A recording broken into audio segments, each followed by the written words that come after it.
नमस्कार, मैं फिर आपके सामने हूँ, Raman Kumar, president consumer protection cell.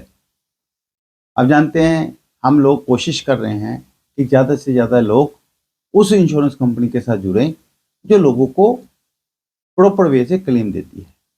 मेरे पास एक किस्सा आया है, बड़ा अजीब किस्सा है, और ये वीडियो खासकर कंज्यूमर प्रोटेक्शन सेल के जजेस के लिए, इंश्योरेंस अम्बर्समेंट्स के हेड्स के लिए और सिविल कोर्ट के जजेस जो इंश्योरेंस मैटर्स देखते हैं उनके लिए है। प्राइवेट इंश्योरेंस कंपनी के कुछ ऑफिसर ये कह रहे हैं क्लाइंट्स को, हमने तुम्हारा क्लेम नो क्लेम कर दिया है। तो जब क्लाइंट पूछता है कि आपने मेरा क्लेम नो क्लेम क्यों किया, तो वो कहते हैं आप कंज्यूमर कोर्ट चले जाओ, आप इंश्योरेंस अम्बर्समेंट चले जाओ, आपके पास सारे रास्ते खुले हैं। कभी समय था जिसको परेशानी होती थी वो परेशानी करने वाले को कहता था कि मैं कंज्यूमर कोर्ट जाऊंगा, मैं इंश्योरेंस अम्बर्समेंट से आऊंगा। अब समय क्या कर दिया कि जो परेशानी कर रहा है वो कहता है कि आप कंज्यूमर कोर्ट चले जाओ, आप इंश्योरेंस अम्बर्समेंट चले जाओ। ऐसा क्यों हो रहा है, कभी विचार किया आपने?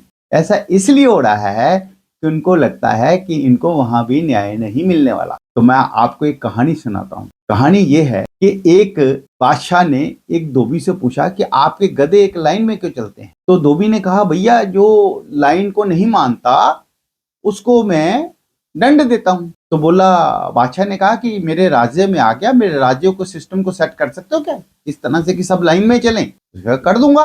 तो क्या हुआ, पहला ही मुकदमा आया जिसमें एक चोर पकड़ा गया जिसने चोरी करी। तो धोबी ने कहा, भाई इसके हाथ काट दिए जाए, ये फैसला है। इस फैसले के बाद किसी ने उसको बताया धोबी को कि ये वजीर का खास आदमी है। उसने कहा कोई बात नहीं, इसके हाथ काट दिए जाएं। इतनी देर में वजीर साहब उठ के आए और धोबी को कहते, भाई साहब अपना खास आदमी है, इस पे थोड़ा दया कर लो। तो धोबी ने कहा, ऐसा करो, चोर के हाथ काट दो और वजीर की जुबान काट दो। तो उस दिन के बाद उस राज्य में सिस्टम ठीक हो गया। अब होता क्या है, इंश्योरेंस का जो कंप्लेनेंट है वो जब कोर्ट में जाता है, कंज्यूमर कोर्ट में जाता है, तो उसको वकील पैसे मांगता है।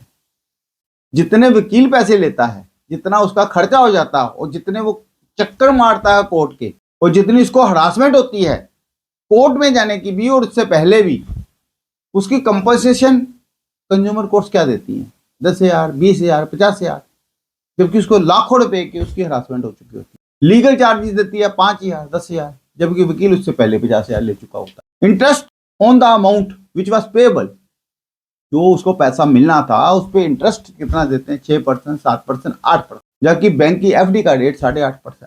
और अगर इंश्योरेंस कंपनी को लोन लेना पड़े तो उसको 12% पे लोन मिलता है। तो जिसको 12% में लोन मिलता है उसको कभी 8% देना पड़ गया तो इंश्योरेंस कंपनी का कोर्ट में भी 4% का फायदा हो जाता है। इसलिए वो सबको कहते हैं कोर्ट में जाओ, और हर आदमी कोर्ट भी नहीं जा सकता। जिसका क्लेम ही छोटा हो वो बेचारा कहाँ कोर्ट जाएगा।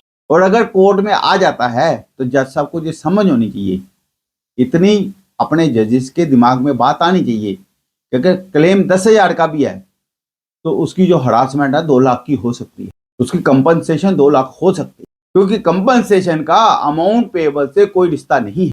ज्यादा अमाउंट में तो ज्यादा कंपनसेशन होती ही है, क्योंकि उस अमाउंट से वो बहुत सारे काम कर सकता है जिससे उसका सारा बिजनेस और सिस्टम रुक जाता है। लेकिन छोटे अमाउंट में भी उसको हरासमेंट तो उतनी ही होती।